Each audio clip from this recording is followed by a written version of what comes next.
नेताजी सुभाष चंद्र बोस रहे, सरदार वल्लभ भाई पटेल रहे, गांधी रहे, बाल गंगाधर तिलक रहे, बिपिन चंद्र पाल, कौन पढ़े लिखे नहीं थे। तो जब देश को जिन्होंने अलग कराया वो पढ़े लिखे थे, तो आप कैसे उम्मीद करेंगे कि एक नॉन मैट्रिक आदमी देश को सजाएगा, संवारेगा। जब देश को लहू की जरूरत पड़ी थी तो पढ़े लिखे ने लहू दिया था, तो पसीना भी पढ़े लिखों का ही बहाना चाहिए। मूर्ख लोगों का पसीना बहाइएगा तो देश कितना तरक्की करेगा। इसलिए पढ़ो लिखो का ये जो पैटर्न सेट कर दिए हैं, राजनीति दलदल है, राजनीति कीचड़ है, पढ़े लिखों को नहीं आना चाहिए, उस पैटर्न को ही बदलना होगा। तभी हम भारत और बिहार हो या झारखंड हो उसकी तरक्की के बारे में सोच सकते हैं। फिर क्या लगता है कि जिस तरीके से झारखंड और बिहार में पलायन होता है और जब प्रधानमंत्री आते हैं तो बिहार झारखंड में राशन की बात करते हैं, देखिए प्रधानमंत्री जी को मालूम है कि बिहार के लोगों को क्या सुनना पसंद है, प्रधानमंत्री जी को मालूम है कि झारखंड के लोगों को क्या सुनना पसंद है। उनको मालूम है कि हम अयोध्या में बज रही घंटी से बिहार के लोगों को खुश कर लेंगे, झारखंड के लोगों को खुश कर लेंगे, उन्हें मालूम है। तो ये तो अब बिहार के लोगों को जवाब देना है ना कि भाई आपको हमने 38 कभी 38 सांसद दिया, कभी 39 सांसद दिया, तो कम से कम आप बिहार को 38 फैक्ट्रियां दें, 39 फैक्ट्रियां दें, कल कारखाने दें, रोजी रोजगार के साधन दें। चाहे बिहार का इंसान रहे चाहे झारखंड का रहे, वो अपने बीवी बच्चों को छोड़कर दूसरे देशों में दूसरे प्रदेशों में क्यों जाएगा। लोग जो 2 रुपया कमाने घर से निकले हैं किसके लिए, व्यक्तिगत नहीं, परिवार के लिए निकले हैं। परिवार को छोड़कर परिवार के लिए कमाने निकले हैं, जिसके लिए कमाने निकले हैं वही साथ नहीं है। तो इसलिए बिहार ने केंद्र को दिया, बिहार ने उनको झोली भर भर के दिया है। अब उनकी बारी थी कि बिहार को देने की, वो नहीं दे पा रहे हैं, तो बिहार की जनता को तय करना चाहिए कि बिहार को। अमित शाह बोलते हैं बिहार में भूमि की कमी इसलिए फैक्ट्री नहीं लग पा रहा है। हाँ जी, बिहार में भूमि की कमी कहाँ है। अगर भूमि की कमी होती तो अमित शाह जी के जो परम आदरणीय मित्र हैं अडानी जी, उनको 1 रुपया में तो जमीन नहीं दिया जाता। इसी भागलपुर में दिया गया 1 रुपये भागलपुर में दिया गया है। पत्रकार पे तो केस हो गया, वो जेल में अभी तक। जेल में ना, बताइए क्या अभी यही अभिव्यक्ति की आज़ादी है, यही हमारा आर्टिकल 19 है, यही हमारा मौलिक अधिकार है। ये बहुत ही दुर्भाग्य का विषय है। इसीलिए कह रहे हैं पढ़े लिखों को क्रांति लानी चाहिए, नहीं तो जिस दलदल में हम फंसने जा रहे हैं वो अंग्रेजों से भी बदतर होगी। अंग्रेजों के समय कुछ भी था, प्रेस को आज़ादी थी, प्रेस लिखते थे, प्रेस लिखी हुई बातों को गांव-गांव तक जाती थी।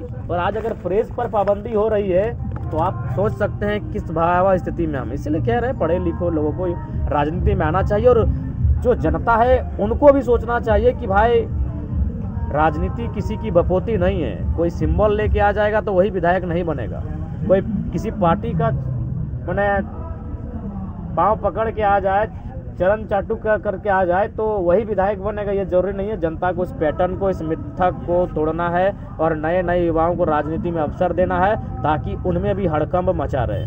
महनार की जनता के लिए अपील क्या रहेगा आपका? महनार की जनता के लिए हमारा सीधा अपील यही होगा कि हम झारखंड से चल के धनबाद, बोकारो, गिरिडीह, हम अपने आप को 3 जिला से परिचय देते हैं। इसलिए परिचय देते हैं कि मेरा जन्म स्थल है धनबाद जिला और हम जहाँ के विधायक हैं वो है बोकारो और गिरिडीह जिला। तो इसलिए हम 3 जिला से परिचय देते हैं कि हम 3 जिला का भी कह सकते हैं। 2 जिला मेरा कर्मभूमि बन गया है और एक मेरा जन्मभूमि है। तो हम धनबाद, बोकारो और गिरिडीह की सीमा से आए हैं महनार की धरती में, वैशाली जिला की धरती में।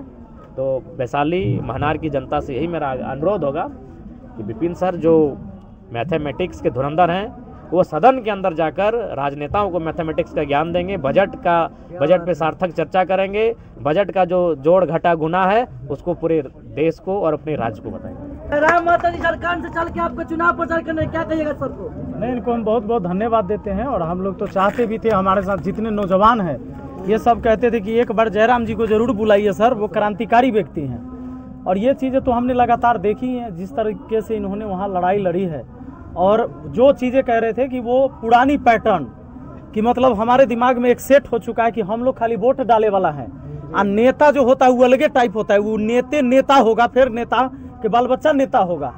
तो वो पैटर्न को इन्होंने चेंज किया वहाँ पर झारखंड में और अब बारी महनार से है। सोचते कि अगर मुख्यमंत्री का कदम इससे पहले कभी एक बार पड़ जाता, यहाँ के स्कूल कॉलेज एक बार देख लेते कभी, अरे वो नहीं आते, कभी शिक्षा मंत्री को ही भेज देते, एक दिन स्वास्थ्य मंत्री को भेज देते कि महनार और जंदाहा जो हॉस्पिटल है उसकी हालत देख लीजिए कि पैरासीटामोल के अलावा अब कफ सिरप भी नहीं मिलता है। और अगर आपका ये चूँकि रोड नाला रास्ता बनल है नहीं, अब कहीं चलते चलते आपका गोड़ हाथ टूट गया गिर के, तो ये प्लास्टर तक यहाँ नहीं होगा, एकरा ले जाना होगा सदर हॉस्पिटल हाजीपुर। एक बार स्वास्थ्य मंत्री को भेज देते तो शायद इस बुढ़ापे में मुख्यमंत्री जी को आ जाने की जरूरत नहीं होता। तो हम लोग चाहते हैं कि यहाँ की व्यवस्था सही हो, जो आम जनता के लिए सरकारी स्कूल, ब्लॉक, अनुमंडल, थाना, रोड, नाला, नाली, पानी, बिजली, इसकी व्यवस्था बढ़िया होनी चाहिए जनता के लिए। निर्दलीय चुनाव लड़ने में क्या क्या चुनौतियां आ रही हैं? कुछ चुनौतियां नहीं। तो जिस तरीके से देखा जा रहा है कि अभी बिहार में राजनीतिक हत्याएं हो रही है, क्या आपको धमकी मिल रहा है? के हमारा धमकी देगा? धमकी देगा तो हम धमकी से डराए वाला है? हमारा जन्म एक बार हुआ है, मौत एक बार होगा, निश्चित है।